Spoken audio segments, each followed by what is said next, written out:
습니다. 예수님밖에 없습니다. 인사하겠습니다. 한 번 더 인사할까요? 예수님이 응답입니다. 인사하겠습니다. 자, 오늘 말씀 마태복음 27장 45절에서 50절 말씀을 근거로 해요. 하나님은 예수님을 왜 버리셨는가? 라는 제목으로 말씀의 은혜를 나누기 원합니다. 오늘은 아까 말씀드린 것처럼 종려주일입니다. 종려주일이면 당연히 예수님께서 나귀를 타고 입성하시는 것을 기념하는 주일로서 예수 입성에 대한 말씀을 나눠야겠지만, 그러나 고난주간도 시작이 되기 때문에 우리가 예수님의 십자가의 그 고난과 죽음에 대해서 먼저 우리가 한번 묵상하는 그런 종려주일의 시간을 가지려고 합니다. 네 복음서 마태, 마가, 누가, 요한복음서를 살펴보게 되면 예수님이 십자가에 달리신 상태에서 7번의 말씀을 하셨다고 성경은 나와 있습니다. 그래서 십자가상에서의 말씀이라 하여 바로 가상 7원이다라는 말씀을 하게 되죠. 모두 7번인데 이렇게 됩니다. 첫 번째 말씀은 아버지 저들을 사하여 주옵소서. 오늘 내가 나와 함께 낙원에 있으리라. 세 번째는 내 어머니라. 엘리 라바 사박다니. 내가 목마르다. 다 이루었다. 마지막 7번째는 내 영혼을 아버지 손에 부탁하나이다. 십자가상에서 이렇게 7번의 예수님께서 말씀을 하시게 됩니다. 그런데 본문 46절에 보면 엘리 라마 사박다니라고 말씀하신 후에 바로 직후인 50절에 영혼이 떠나가셨다라고 말씀하시게 됩니다. 그러니까 엘리 라마 사박다니 하고 나서 예수님이 운명하시게 된 것이죠. 당시 유대인들의 공용어가 아람어였습니다. 지금은 아람어를 사용하지 않지만 당시에는 아람어가 이스라엘 히브리인들에게는 공용어로 사용하게 되죠. 이 아람어로 엘리 라마 사박다니라는 뜻은 오늘 본문에 보면 그 뜻이 설명대로 나의 하나님 어찌하여 나를 버리셨나이까 라고 예수님께서 고백을 한 것이 바로 이 뜻이 됩니다. 그런데 엘리 라마 사박다니라는 말씀을 우리가 듣게 되면 왠지 이상하다는 생각을 하게 됩니다. 조금 또한 실망스럽기도 하기도 하죠. 왜냐하면 크게 두 가지 때문에 그렇습니다. 첫 번째는 어찌하여 하나님이여 나를 버리셨나이까 라는 그 고백 안에 예수님이 혹시 이 땅에 미련이 남아있는 것은 아닌가라는 생각을 하게 됩니다. 예수님은 전지전능하신 하나님이신데도 불구하고 왜 그렇게 고백을 할 수밖에 없었는가? 왜 굳이 그렇게 연약한 고백을 하셔서 우리로 하여금 이렇게 의아하게 하게 할 수 있는가라는 생각을 하게 됩니다. 두 번째는 정말로 하나님이 예수님을 버리셨는가라는 생각을 하게 됩니다. 하나님은 좋으신 하나님, 사랑의 하나님이신데 어찌 예수 그리스도를 버릴 수가 있겠는가? 진짜 예수님이 하나님의 자기를 버린 거에 대해서 울부짖어서 통분으로 하나님께 부르짖는 것인가? 이런 생각을 하게 됩니다. 오늘 종려주일을 맞이하여 진짜 하나님께서 예수를 버리셨는지에 대한 은혜를 그래서 한번 나눠보고자 하는 것이죠. 초대교회 성도들은요, 산채로 맹수의 밥이 되어도 찬양하며 순교했습니다. 누구 하나 그것에 대해서 불만과 불평과 염려를 갖지 않았습니다. 대표적으로 돌에 맞아 죽은 기독교 최초의 순교자 스데반 집사님 같은 경우 그 수많은 돌이 날아왔을 때 하나님의 영광을 바라보며 그들을 저주하지 아니하고 아프다고 외치지 아니하고 성경의 표면은 얼굴이 천사와 같은 모습 가운데 하나님께서 부르시는 소천했음을 운명했음을 우리는 확인할 수가 있게 됩니다. 즉 고통 가운데 평안하게 죽었다라는 것이죠. 그런데 그 말씀과 달리 본문의 예수님은 초대교회 성도들이나 스데반 집사님과 비교해 볼 때 왠지 예수님은 겁이 많은 것 같고 왠지 예수님은 믿음이 연약해 보이는 모습을 보게 됩니다. 왜냐하면 스데반 집사님이나 초대교회 성도들은 하나님이 어찌 나를 버리셨습니까? 왜 우리를 사자밥으로 버리셨습니까? 왜 우리를 저들에게 버리셔서 돌에 맞아 죽게 하십니까? 이렇게 고백하지 않았기 때문에 그렇습니다. 이러한 성경에 대한 의문이 들을 때 우리는 어떻게 해야 되느냐? 성경 안에서 답을 찾아야 됩니다. 성경의 기록은 정밀한 기록이기 때문에 성경 안에 모든 답이 있기 때문에 그렇습니다. 신기하게도 해석의 실마리를 제공하는 말씀이 반드시 성경 안에 있다라는 것이죠. 그래서 오늘 말씀에 왜 하나님이 버리셨는가, 진짜 버리셨는가라는 의문을 찾기 위해서는 비슷한 내용이 있는 성경 말씀이라든가 비슷한 사건이 있는 그러한 사건들을 비교하여 대조하여 살펴보게 되면 하나님의 마음을 우리가 생각할 수가 있게 됩니다. 본문의 사건과 비슷한 것이 무엇일까? 많은 분들이 겟세마네 동산이 아닐까? 예수님께서 기도하셨던 이 잔을 내게서 옮기시옵소서라고 기도했던 겟세마네 동산에서의 기도가 아닐까라고 생각할지 모르지만 그거보다는 요한복음 11장에 나와 있는 나사로를 살리신 예수 그리스도의 기적을 살펴보게 되면 오늘 본문의 이 말씀의 뜻을 우리가 알 수가 있게 됩니다. 예수님이 죽은 나사로를 살리신 것은 예수님이 이 땅에서의 마지막 베푼 기적입니다. 다시 강조합니다. 예수님께서 마지막 십자가에 죽으시기 전에 마지막으로 기적을 베푸신 것이 바로 나사로를 살리신 기적이라는 것이죠. 나사로를 살릴 때 정말로 예수님은 예수님다운 모습을 보였고 하나님다운 모습을 보여주셨습니다. 자, 그러면 나사로의 죽음과 부활을 우리가 한번 요한복음 11장으로 돌아가서 그 사건을 한번 차근차근 한번 살펴보겠습니다. 내용을 잠시 살펴보게 되면 나사로의 누이들이 예수님께 사람을 보내게 되죠. 나사로, 우리의 오라비 나사로가 죽게 되었으니 얼른 오셔서 나사로를 치유해달라고 사람들에게 요청하게 됩니다. 예수님은 그 소식을 듣고 바로 가지 아니하시고 이미 그가 죽은 것을 아시고 일부러 이틀 더 유하셨다라고 성경은 기록하고 있습니다. 또한 제자들에게도 이 사실을 알리지 않은 채 제자들에게 뭐라고 말씀하셨냐면 나사로는 죽은 것이 아니니 우리가 가서 깨우러 가자라고 제자들에게 말씀하시게 되죠. 제자들도 분명히 이 나사로가 죽었다는 소식을 들었는데도 불구하고 예수님은 죽은 것이 아니다, 자고 있으니 깨우러 가자라는 그런 알 수 없는 말씀을 듣게 됩니다. 나사로의 집에 도착해 보니 이미 장례 절차가 끝났습니다. 장례가 진행되는 절차가 아니고 이미 장례가 다 끝났어요. 모두가 그래서 큰 슬픔에 잠겨 있었습니다. 그리고 예수님의 장례가 절차가 끝났지만 그 나사로의 무덤 앞에 떡하니 가셔서 돌을 열라라고 말씀하시게 되죠. 사람들이 말립니다. 이미 나사로가 죽은 지 나흘이나 됐습니다. 이미 썩은 내가 납니다. 그러나 예수님은 열라라고 말씀하시게 됩니다. 그리고 돌을 열었을 때, 무덤에 갇혔던 그 돌을 열었을 때 예수님께서 말씀하시죠. 나사로야 나오라 라고 말씀하십니다. 그 말씀에 나사로가 바로 살아서 나오게 되죠. 이것이 바로 나사로의 죽음과 부활에 대한 기적입니다. 자, 그런데 우리가 여기서 주목할 것은 예수님의 반응을 우리가 주목해야 됩니다. 나사로가 죽었다 살아난 것을 주목하는 것이 아니라 예수님의 반응을 주목해야 되죠. 늘 하나님의 말씀 여러분 묵상하실 때 거기 있는 환경 그 자체를 먼저 묵상하지 마시고 예수님은 어떻게 하셨는지 예수님의 말씀의 의도가 무엇인지를 묵상해야 됩니다. 지금도 마찬가지입니다. 나사로를 죽게 하시고 나사로를 살리신 예수님의 반응을 묵상해 봐야 됩니다. 요한복음 11장 35절에 예수님의 반응은 이렇습니다. 우리 함께 화면과 함께 읽어볼까요? 자, 시작. 예수께서 눈물을 흘리시더라. 예수님께서 눈물을 흘리셨습니다. 나사로를 소생시킬 수 있는데 예수님은 우셨습니다. 하나님이신데도 불구하고 예수님은 우셨어요. 한 번 우신 것이 아닙니다. 요한복음 11장 38절에 보면 이에 예수께서 다시 속으로 비통히 여기시며 무덤에 가시니 무덤이 굴이라 돌로 막혔거늘. 비통히 여기시니 다시 속으로 우셨다라는 겁니다. 우셨어요. 두 번은 우시게 됩니다.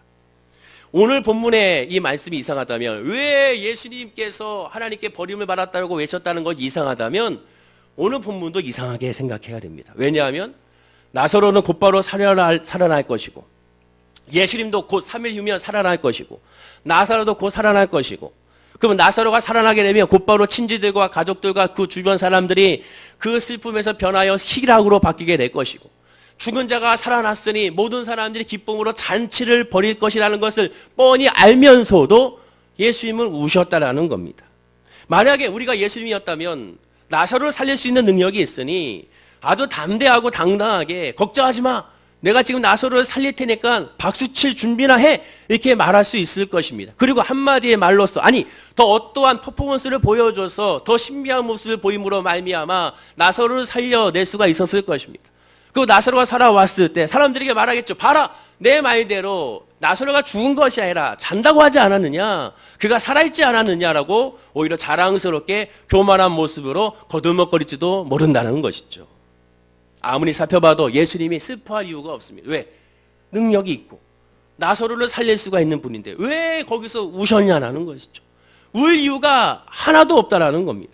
예수님이 십자가상에서 엘리 엘리 라마 사막다리 하면서 하나님께 외칠 필요가 없습니다. 왜? 하나님을 버리는 분이 아니기 때문에. 3일이면 곧 부활하시는 예수님을 우리는 알기 때문에 예수님도 말씀하셨고 예수님도 아시기 때문에 거기서 그렇게 외칠 필요가 없다라는 것입니다. 둘 다 울 필요가 없고 그렇게 부르짖을 필요가 없는 상황이었다는 겁니다. 그럼 왜 그렇게 하셨을까? 성경 안에 다 답이 나와 있습니다. 우리 33절 말씀을 다시 한번 읽어볼까요? 화면과 함께 읽어보겠습니다. 자, 시작. 예수께서 그가 우는 것과 또 함께 온 유대인들이 우는 것을 보시고 심령에 비통히 여기시고 불쌍히 여기사. 여기 답입니다. 33절에. 예수님이 왜 우셨는가? 여기 나와 있습니다. 그가 우는 것과 여기서 말하는 그라는 것은 마리아를 말합니다. 바로 6구절 32절에 마리아가 이렇게 말합니다. 마리아가 예수 계신 곳에 가서 배웠고 그 발 앞에 엎드려 이르되 주께서 여기 계셨더라면 내 오라비가 죽지 아니하였겠나이다. 예수님이 여기 계셨으면 내 오라비가 죽지 않았는데 예수님이 여기 안 계셨기 때문에 내 오라비가 죽었음을 예수님 앞에 한탄하고 있는 겁니다. 원망과 탄식하고 있는 것이죠. 마리아가 뿐만 아니라 함께 온 유대인들이 우는 것을 보셨습니다. 마리아가 우는 것을 보고 거기 있는 함께 있는 유대인들이 같이 우는 것을 보고 예수님은 그 모습을 보고 우셨습니다. 왜 우셨는가? 그들의 우는 모습 통하여 심령의 비통이 여기시고 그들이 불쌍한 모습 때문에 우셨다라고 말씀하게 됩니다. 나사로가 죽었기 때문에 예수님이 웃은 것이 아닙니다. 나사로의 가족이 슬퍼하는 모습에 같이 동화돼서 그들의 슬픔에 같이 동화됨으로 말미암아 그래서 같이 우신 것이 아닙니다. 어떤 분은 말하죠. 예수님 100% 인간이기 때문에 그 죽음에 안타까워서 같이 우셨다. 아니라는 것이 성경은 절대로 그렇게 말씀하고 있지 않습니다. 예수님이 우시는 모습을 분명히 설명하고 있습니다. 그 심령에 그들이 우는 모습을 보시고 불쌍히 여기셨다라고 말하게 됩니다. 지금 예수님의 눈물은 나사로 때문이 아닙니다. 또한 다른 사람이 우니까 자기도 모르게 그 슬픈 감정이 이입되어 동아리에 우는 것도 역시 아닙니다. 왜 우셨습니까? 그들의 영이 예수를 누군지 모르기 때문에 우신 겁니다. 여전히 모르기 때문에 운 겁니다. 마리아가 어떤 사람입니까? 예수님의 말씀을 누구보다도 들었던 사람이고 또한 마리아는 예수님 말씀을 듣기 힘썼기 때문에 그의 언니보다 칭찬을 받았던 사람이 마리아였습니다. 즉 믿음이 있는 사람이지 믿음이 없는 사람이 아니에요. 그런데도 불구하고 예수님이 여기 계셨더라면 내 오라비가 죽지 아니하겠나이다라고 고백했던 사람입니다. 그러면 그 말대로 한다면 예수님이 여기 계셨으니 이제는 내 오라비가 살아날 것입니다라고 고백을 해야 진짜 믿음의 사람의 고백이 되겠죠. 그러나 마리아는 그렇게 고백하지 않았습니다. 과거로만 고백합니다. 예수님이 계셨더라면 내 오라비가 죽지 않았나이다. 예수님이 지금 계셔도 이제는 끝났다라는 거죠. 왜? 이제 무덤에 장사됐으니까. 지금은 서 계시는 예수님이 나의 앞에 계시는 예수님이 우리와 함께 하신 예수님이 누군지를 모르는 겁니다. 누군지를 모르는 거예요. 여전히 누군지를 모르는 겁니다. 믿음이 있다 하더라도 그분이 누군지를 모르는 겁니다. 함께 있는 유대인들은 누굽니까? 제자들이죠. 제자들도 수많은 기적을 보고 수많은 말씀을 들어도 지금 내 옆에 계시는 나를 가르친 스승인 예수님이 누군지를 여전히 모르는 겁니다. 누군지를 모르니 그 자리에서 슬피 울고 있는 것이죠. 믿음이 있다 어떻게 됩니까? 야 이제 예수님이 오셨습니다. 제자들이면 이렇게 해야죠. 예수님이 오셨으니 이제 슬퍼하지 마십시오. 예수님이 오셨으니 예수님께서 응답하시고 예수님께서 치유하시고 예수님께서 살리시고 예수님께서 모든 것을 이루어 주실 것입니다라고 선포해야 되는 것입니다. 모세처럼 너희는 가만히 있어 이제 하나님의 구원을 보라라고 외친 것처럼 믿음의 사람이라면 예수님이 누군지 안다면 하나님의 아들인 것을 안다면 이제 눈물을 그치고 예수님이 하시는 것을 바라보자. 기대와 설렘으로 하나님 어떻게 하실지를 바라보자라고 그렇게 외쳐야 되는 것입니다. 그러나 그렇게 하지 않았습니다. 무슨 뜻이냐? 예수가 누군지에 관심이 없다는 것은 삶에만 관심이 있었지 죄에 대해서는 관심이 없었다는 겁니다. 예수에 대한 관계에 대해서는 관심이 없었던 겁니다. 예수님이 계심으로 내가 살고 예수님이 계심으로 먹고 예수님이 계심으로 마시고 예수님이 계심으로 입을 거에만 관심이 있었던 겁니다. 그 외에는 관심이 없었던 거예요. 예수님이 이 땅에 오셔서 죽으시고 부활하신 이유가 뭡니까? 우리의 먹을 것을 채워주기 위하여 우리의 마실 것을 채워주기 위하여 우리의 입을 것을 채워주기 위하여 예수님께서 이 땅에 오신 것이 아닙니다. 예수님이 이 땅에 오신 건 우리를 구원하기 위하여 오셨죠. 죄에서의 모든 죄와 정죄와 심판에서 구원하기 위하여 이 땅에 오셨다고 분명히 말씀하게 됩니다. 그러나 수없이 얘기해도 이들은 깨닫지 못한 겁니다. 예수가 누구인지를 수많은 기적을 통하여 봐라 이렇게 할 수 있는 분이 누구냐 하나님밖에 없지 않느냐 그것을 이렇게 보여줬어도 그때뿐 예수가 누군지에는 관심이 없었습니다. 예수님은 죄의 문제를 구원의 문제를 인간이 해결할 수 없음을 그리고 이에 대한 관심이 없는 그들을 향하여 우신 겁니다. 예수가 누군지를 모르는 그 안타까움에 우신 거죠. 36절과 37절도 마찬가지입니다. 우리 36절과 37절 말씀을 한번 읽어볼까요? 자, 화면과 함께 시작. 이에 유대인들이 말하되 보라 그를 얼마나 사랑하였는가 하며 그중 어떤 이는 말하되 맹인의 눈을 뜨게 한 이 사람이 이 사람은 죽지 않게 할 수 없었더냐 하더라. 이게 사람들의 시각이고 솔직한 우리들의 시각이죠. 여러분도 혹시 예수님을 바라보는 시각이 이 시각이지 않습니까? 어떻게 합니까? 예수님이 우시니까 와, 예수님 우시네. 나사로를 정말 사랑하나 보다. 왜? 나사로는 죽었으니까. 나사로가 죽었으니까 예수님이 눈물 흘리는 거 보니까 얼마나 이 나사로를 사랑하면서 이렇게 우실까 이 생각을 한 겁니다. 나사로가 죽었기 때문에 운 것이 아닌데 바로 그것을 말하고 있는 당신 때문에 울고 있는 것인데 그걸 모르는 것이죠. 또한 어떤 이는 또 말하되 맹인의 눈을 뜨게 한 이 사람이, 기적을 일으키는 이 사람이, 능력이 있는 사람이 왜 자기 가족과 같은 이 나사로를 살리지 않았느냐, 치료하지 않았느냐, 이렇게 지금 핀잔을 줍고 있는 것입니다. 이게 솔직한 우리의 심정이 아니겠습니까? 지금 예수님의 십자가를 못 박히게 하는 유대인들도 똑같은 심정으로 한 것입니다. 38절에 보면 이에 예수께서 다시 속으로 비통히 여기시며 무덤에 가시니 무덤이 굴이라 돌로 막았거늘. 이 모든 상황을 다 아시고 무덤으로 가신 겁니다.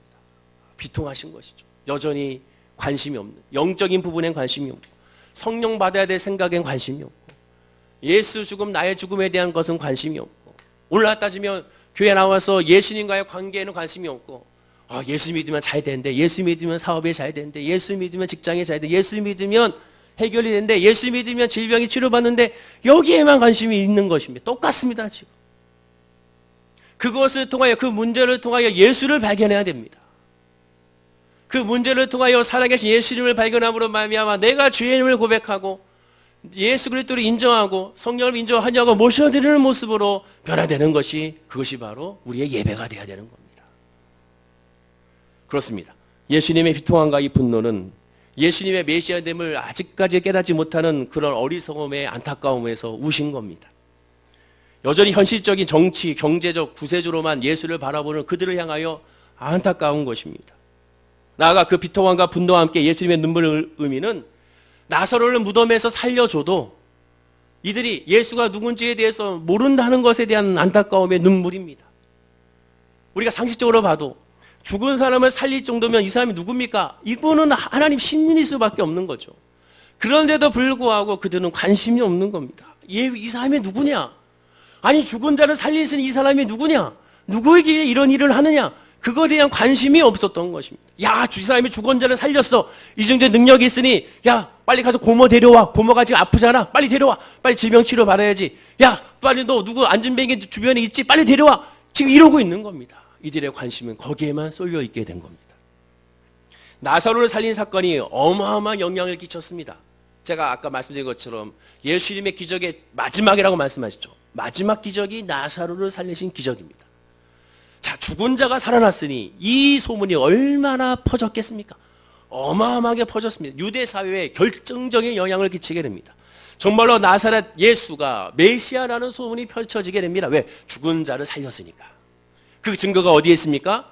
바로 마지막 6월절에 예루살렘 성으로 입성할 때, 바로 오늘 예루살렘 성으로 입성할 때 많은 유대인들이 예수님을 향하여 외친 겁니다. 호산나 다윗의 자손이여 주의 이름으로 오시는 이여 하면서 종용나무 가지를 꺾고 예수님을 환영하고 자기들의 겉옷을 펴서 예수님을 마중하고 춤을 추며 호산나 호산나 호산나 외치면서 예수님을 열렬히 환영한 것입니다.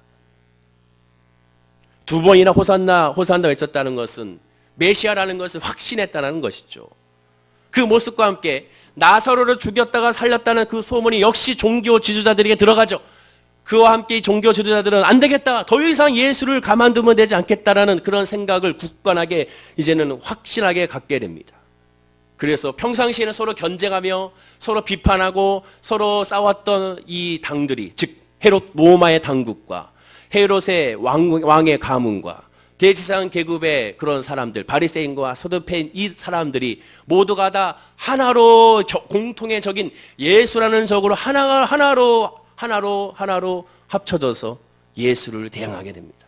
그래야 아무 죄 없는 예수님을 억울하게 누명에 세워 죽이게 되죠. 예수님께서 무기력하게 그들에게 끌려가서 고초를 당하시고 십자가상으로 올라가는 모습을 보고 대중들은 생각하게 됩니다. 이 사람이 메시아인 줄 알았더니 메시아가 아닌가 보다. 이 사람이 메시아라서 우리를 구원할 줄 알았더니 우리를 구원자가 아닌가 보다. 그들은 실망하게 됩니다. 여러분 기대가 크면 어떻게 됩니까? 실망도 큰 법이죠. 올해 이제 러시아에서 월드컵이 열리게 되죠. 6월 14일부터 7월 15일까지 열린다고 합니다. 참고로 말씀드리면 우리나라는 첫 게임이 6월 18일 오후 9시라고 합니다. 스웨덴과의 첫 경기가 있죠. 근데 올해 월드컵은 많은 분들이 그렇게 기대를 하지 않은 것 같습니다. 실력이 뭐 그런가 보다 생각하시는 몰라도 많은 분들이 월드컵에 대한 열기도 없고 기대도 별로 안 하시는 것 같아요. 그런데 여러분 1998년도를 한번 기억해 보십시오. 1998년도에 프랑스 월드컵 때는요, 기대감이 엄청났습니다. 다들 이번 월드컵에서 뭔가 큰 일을 일어날 것 같은, 16강은 당연히 올라갈 것 같은 생각들을 했습니다. 왜냐하면 그때 당시에 도쿄 대첩이라는 말이 나왔죠. 일본과의 예선전에서 일본에서 경기했을 때 1대 0으로 지다가 나중에는 역전을 하게 되죠. 이민성의 역전골로 인해서 2대 1로 결국 이기게 됐었습니다. 그리고 예선전에서 6승 1무 1패라는 그런 최고의 성적으로 월드컵으로 바로 직행을 했죠. 당시 감독이 차범근 감독이었는데 그 인기가 어마어마했었습니다. 다 차범근 만세를 외치게 되고 언론뿐만 아니라 사람들이 다들 차범근을 노래를 불렀던 기억이 납니다. 당시 월드컵에서의 본선에 멕시코, 네덜란드, 벨기에와 한 조가 있었죠. 지금 생각해도 정말로 힘든 조인데 당시에는요, 다들 마치 이기는 것 같은 생각들을 많이 했었습니다. 여러분 아마 기억이 나실 것입니다. 더군다나 첫 경기인 멕시코의 경기에서 전반전에 하석주의 미리 선제골을 넣음으로 인해서 이미 그것은 결정에 달았었죠. 그러나 3분 뒤 그 골 넣었던 하석주가 백테크로 인해서 퇴장을 당하면서 이제 분위기가 이상해지게 됐습니다. 후반전은 3골을 내려먹어서 3대 1로 패하게 되죠. 두 번째 있었던 경기였던 네덜란드 경기에서는 어떻게 됐습니까? 5대 0의 신화가 일어났죠. 5대 0으로 처참하게 패하게 됩니다. 그 경기가 끝나자마자 어떻게 됐습니까? 차범근 만세로 외쳤던 언론과 축구 팬들이 차범근 물러나라 욕과 정죄와 비판으로 가득 찼죠. 그래서 초유의 사태로서 네덜란드 경기가 끝나자마자 바로 귀국, 그것도 몰래 조용한 귀국이 있었음을 우리가 보게 됩니다. 당시 네덜란드의 감독은 히딩크 감독이었음을 우리가 알게 되죠. 기대가 크면 실망도 큰 법입니다. 마찬가지입니다. 메시아에 대한 예수에 대한 기대가 컸던 이스라엘 백성들은 이제 예수님에 대한 기대가 꺾이자 예수에 대한 그 기대 큰 이상으로 말미암아 정죄하게 되고 비판하게 됩니다. 그 유대의 모든 대중들은 한마디로 예수를 죽이라고 외치게 되죠. 나아가 대제사장들은 대제사장을 말했습니다. 예수가 장로의 유전을 물러 율법을 위반했다. 또한 유대인이라면 상종하지 말아야 될 사마리아인, 이방인, 매국노, 세리, 부정한 죄인들과 교제했다라고 정죄했고, 또 율법을 잘 지켜 사람들 앞에 존경을 받고 있었던 서기관과 바리새인들을 거꾸로 독사의 자식들이라고 비판했다라고 또한 저주했고, 성전을 무너뜨리고 3일 만에 다시 짓겠다고 큰소리 쳤으니 신성모독이라고 외쳤으며, 인간인 주제에 감히 하나님의 아들이라고 자칭했으니 하나님을 모욕한 참담한 죄를 지어서 죽어 마땅하다 십자가의 형을 해야 한다고 외치게 됩니다. 그러나 예수님은 율법 위반한 적도 없고 잘못된 관습을 고치려고 했던 것뿐이며 죄인임을 인정하는 겸손한 자에게 구원의 손길을 베푼다는 것을 가르쳤을 것이고, 또 바리새인과 서기관들의 가식적인 종교적 회의를 벗어나 오직 하나님만 바라보는 겸손한 신앙으로 돌아가라고 선포했던 것임을 우리가 알게 됩니다. 그리고 정말로 선포한 대로 하나님의 아들 예수 그리스도 메시아라는 것을 우리가 확인하게 되죠. 예수님 말씀하신 모든 것들은 다 정말로 진리였던 것입니다. 그런데 유대인들의 영적 지도자인 대제사장들은 하나님을 위험하시고 예수님을 죽이게 되죠. 반면에 예수님은 그들을 향하여 저들을 용서해달라고 오히려 기도하게 됩니다. 마찬가지입니다. 나사로의 무덤 앞에서 우신 것이 나사로라는 인간 개인의 죽음 때문이 아니라고 말씀을 드렸습니다. 나사로의 죽음과 부활을 보면서 예수님이 누군지를 알지 못하고 예수를 깨닫지 못하는 그들을 향한 눈물이 바로 예수님의 눈물이었고, 또한 종교 지도자들이 예수를 잡아 죽이려 했을 때 예수님도 마찬가지로 그들을 향하여 흘렸던 눈물은 역시 예수가 누군지를 알지 못하는 그들을 향한 눈물이었음을 우리가 확인할 수가 있게 됩니다. 지금 본문의 골고다 언덕에서 똑같은 일이 일어나고 있었던 것입니다. 그러면 인간의 시각으로 봤을 때 골고다 언덕에서 예수님의 모습을 보면 두 가지가 이해가 안 되죠.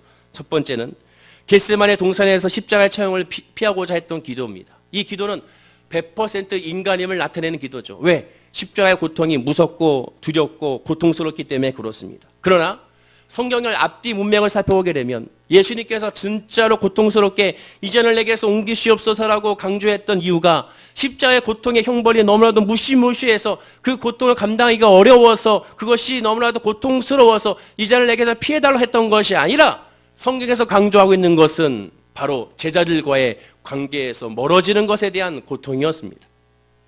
십자가의 처형에 올라가게 되면 그보다도 제자들 그 중에 한 제자는 예수님을 배반하고 예수님을 고발할 것이며 수제자라고 말할 수 있는 한 제자는 스승을 3번이나 부인하는데 마지막에는 그 스승 예수를 아예 저주할 것이고 나머지 제자는 다 뿔뿔이 흩어져서 예수의 주변에 없음을 예수님은 미리 아시기 때문에 그것 때문에 예수님은 고통을 당하시고 그것 때문에 힘들어했음을 성경에서 우리가 확인할 수가 있게 됩니다.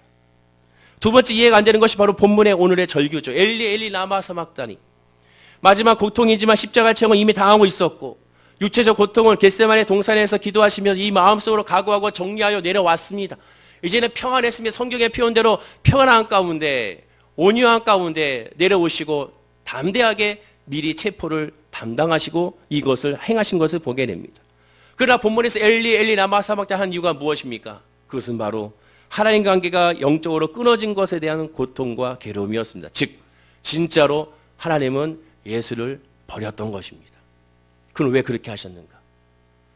죄의 삭이 뭡니까? 죄의 삭은 사망입니다. 죄의 삭이 사망이라는 것을 예수님께서 비유로 말씀하실 때 어떻게 하셨는가? 하나님 나라를 선포하시면서 부자 나사로 이야기를 하셨습니다. 부자가 죽어서 지옥에 갔습니다. 그 지옥의 불이 너무 뜨겁고 고통스럽고 너무나 힘들었을 때 눈을 들어봤더니 세상에 그 거지 나사로가 거기에서 천국에서 있는 것을 발견하게 됩니다. 이 부자가 거지 나사로가 거기 있는 것을 바라보게 돼서 뭐라고 얘기를 합니까? 저 사람한테 얘기해서 물 하나로 찍어서 내 혀에 있게 해 주십시오. 그것이 안 되거든 내 사랑하는 가족들에게 전해 주십시오. 이곳에 오지 말게 해달라고 전해 주십시오. 복음을 전해 주십시오. 그런 예수님이 뭐라고 말씀하십니까? 여기서 저기를 바라볼 수 없고 여기서 저기서 전달할 수 없고 저기도 여기를 바라볼 수 없고 저기서 여기를 전달할 수가 없다. 관계가 단절된 것을 의미합니다. 죄의 삭은 사망이라는 것, 사망이라는 것은 하나님과의 관계가 단절된 것을 의미합니다. 예수님이 엘리 엘리 라마 사박다니라는 고백을 했다는 것은 정말로 예수님께서 우리로 하여 십자가에 죽으셔서 우리의 죄를 다 감당하시고 그 모든 죄를 다 안고 우리를 위하여 십자가에 죽으셨음을 고백하는 그 증거가 엘리 엘리 라마 사박다니가 됩니다. 왜냐? 그 고백이 없으면 십자가의 구원의 완성이 이루어지지 않습니다. 정말로 하나님과 예수님과의 관계가 단절됐어요. 왜? 예수님은 죄인이기 때문에 모든 죄를 담당했기 때문에 하나님과의 관계가 단절된 것입니다. 하나님께 모든 기도를 해도 하나님은 응답하지 않았습니다. 왜? 관계가 단절됐으니까. 너는 죄인이니까. 너는 죄인이기 때문에 너는 죽어야 되는 관계 단절을 의미하기 때문에 이런 절규가 나올 수밖에 없었던 것입니다. 진짜로 영과 육이 죽은 것이죠. 만약 예수님의 이러한 절규가 없었다면 진정한 구원은 없습니다. 만약 예수님이 이러한 절규가 없었다면 만약에 이러한 고백이 없었다면 진정 하나님의 역사도 이루어지지 않는다는 것입니다. 100% 하나님의 아들로서 인간의 모습으로 오셨고 또 100% 하나님이시기 때문에 이것이 가능한 것이죠. 예수님은 특별히 나의 하나님, 나의 하나님 두 번을 외쳤습니다. 즉 나의 하나님, 나의 하나님이라는 것은 그 관계가 1대1의 관계라는 것을 의미하게 되죠. 단체로 이루어진 것이 아니라 1대1의 관계가 아니면 구원의 역사가 이루어지지 않는다는 겁니다. 다윗 같은 경우를 보십시오. 시편 51편에서 밧세바의 간음으로 말미암아 죄를 범했을 때 다윗이 하나님께 뭐라고 기도합니까? 그가 두려워했던 것이 무엇이었습니까? 주여 내게서 성령을 거두지 마옵소서라고 기도합니다. 죄는 성령님과의 단절을 의미하기 때문에 그렇습니다. 예수 믿는 사람들이 정말 두려워야 될 건 무엇이냐? 성령님이 없는 것을 두려워야 되고 하나님의 은혜가 없는 상태를 두려워야 되고 복음의 은혜가 없는 상태를 두려워야 되며 주의 인도함이 없는 상태를 두려워해야 되는 겁니다. 예수님이 바로 이런 고백을 했다는 것은 정말로 우리의 죄를 다 감당하셨고 정말로 우리의 죄를 다 가지고 우리를 위하여 십자가에 죽으셨음을 바로 그 고백을 통하여 우리는 확인할 수가 있게 됩니다. 연약한 분이 아니라 나약한 분이 아니라 정말로 우리의 죄를 감당하셨기 때문에 나온 선포의 고백이라는 것이죠. 이번 주간이 고난 주간입니다. 많은 성도분들이 또한 많은 교회에서 예수님을 조금 저희가 생각하기에 잘못 기념하고 있는 것 같습니다. 보통 예수님의 육신적인 죽음에만 너무나도 계속 초점을 맞추고 있습니다. 고난 주간이 되면 커다란 십자가를 지고 얼마나 무거웠을까? 얼마나 이 십자가가 무겁고 그것을 끌기가 힘들었을까? 우리도 한번 그 십자가를 한 번씩 지어봅시다. 그래가지고 그것을 짓는 퍼포먼스를 합니다. 물론 좋은 것입니다. 그 고난을 생각한다는. 그러나 우리가 하나님의 관점으로 보면 성경을 보시면 성경에 메시아에 대한 예언이라든가 마태, 마가, 누가, 요한복음에서 예수님에 대한 십자가를 기록하는 장면들을 보면 예수님의 육체적인 고통에 집중하기보다 영적인 고통에 집중한 것을 보게 됩니다. 그 마음의 상함에, 그 마음의 힘듦에 예수님은 집중하셨음을, 또 하나님의 말씀에 집중했음을 우리가 바라보게 됩니다. 예수님이 커다란 십자가로 지고 골고다 언덕으로 올랐을 때 너무나 육신적으로 힘들고 그 십자가의 무게가 무거워서 결국에는 쓰러지고 또 쓰러지게 됩니다. 그때 옆에 있던 군인이 옆에 있었던 바요나 그 구레네 사람 시몬에게 시켜서 그 십자가를 대신 지게 하죠. 그리고 나서 그 사람이 시몬이 그 십자가를 지고 올라가고 그 뒤를 겨우겨우 힘들게 예수님이 따라서 올라갔을 때 그 모습을 지켜봤던 수많은 여인들과 사람들이 그 모습을 통하여 예수님 앞에 눈물을 흘리고 있었습니다. 힘든 와중에 예수님께서 입을 열어서 말씀하시죠. 왜 우느냐고 말씀합니다. 나를 위하여 울지 말라고 말씀하십니다. 왜 울지 말라고 말씀하십니까? 예수님의 십자가의 고통과 그 괴로움 때문에 울지 말라는 겁니다. 그리고 뭐라고 말씀하십니까? 나를 위하여 울지 말고 너와 너의 자녀를 위하여 울라라고 예수님은 힘겹게 말씀하시고 골고다 언덕으로 올라가셨습니다. 부활했을 때 빈 무덤을 발견했던 막달라 마리아와 다른 마리아에게 천사가 나타나서 물어봅니다. 너는 왜 우느냐? 부활했는데 왜 우느냐는 것이죠. 예수님이 막달라 마리아에게 나타나서 물어봅니다. 너는 왜 우느냐? 진짜 우는 이유가 무엇이냐를 물어보는 겁니다. 고난주간에 얼마나 아프셨나에 집중하지 마시고 고난주간에 그 예수님의 십자가의 죽으심과 부활이 나에게 어떻게 연결되느냐를 묵상해야 됩니다. 예수 죽음이 나의 죽음이고 예수 부활이 나의 부활임을 묵상해야 된다는 것입니다. 오늘 본문의 뜻이 바로 그겁니다. 제발 그렇게 하지 말라는 겁니다.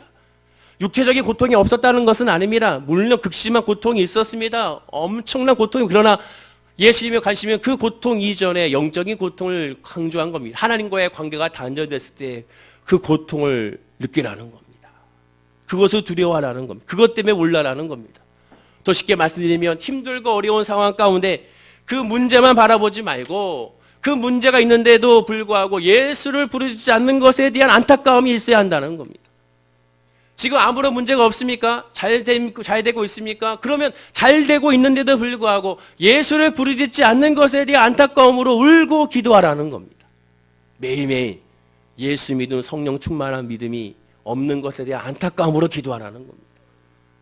필린 얀시에 쓴 책 중에 내 안에 하나님이 없다라는 책 제목처럼 내 안에 정말 하나님이 계신지 하나님이 계시지 않는지를 늘 점검하고 늘 믿음으로 살아가야 되는데 말씀으로 살아가야 되는데 그렇지 못하는 것에 대한 안타까움으로 눈물로 기도하라고 성경을 말씀하게 되는 겁니다. 당장에 물질적으로 풍만하지 못하고 당장에 직장과 사업장이 잘 되지 못할지라도 그것으로 속상해하지 말고 먼저 속상해야 될 것은 그럼에도 불구하고 내가 주님을 의지하지 못하고 내가 주님께 기도하지 못하고 내가 주의 말씀에 귀 기울이지 못하고 이러한 상황인데도 불구하고 하나님의 말씀을 사모하지 못하고 하나님의 말씀으로 위로받지 못하고 여전히 세상적으로 위로받기를 원하는 내 자신을 향한 안타까움과 궁휼함이 예수님의 눈물이고 그 눈물이 우리의 눈물이 되어야 한다고 성경은 지금 말씀해주고 있게 되는 것입니다. 소리엘의 찬양 중에 2집이 있어요. 2집. 이게 1995년도에 나온 찬양으로 제가 기억되는데요. 이 소리엘의 찬양 중에 주님이 아파하심으로 하는 찬양이 있습니다. 이 찬양이 보통 이 고난주간에 많이들 부르시거든요. 근데 이 가사의 의미는 잘 모르시는 것 같아요. 복음의 진수가 복음에 여기 다 담겨져 있습니다. 가사가 어떻게 되느냐? 주님이 흘린 눈물은 십자가의 무거움이 아니라고. 정확하죠? 주님이 흘린 눈물은 십자가의 무거움이 아니라고. 무엇이냐? 우리의 무지함을 아파하시며 흘리신 눈물이었어. 우리의 무지함, 어떤 무지함?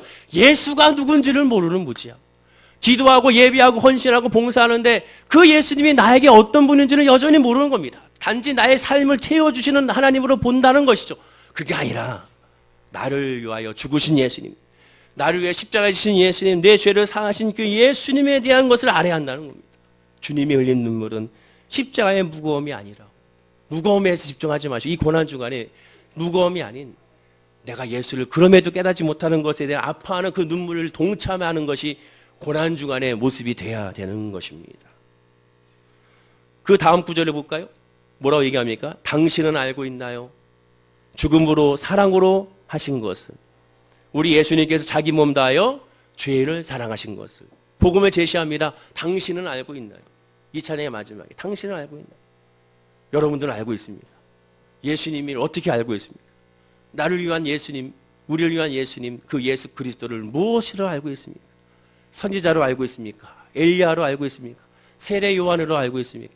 또 선생으로 알고 있습니까? 아니면 살아계신 하나님의 아들 그리스도로 알고 있습니까?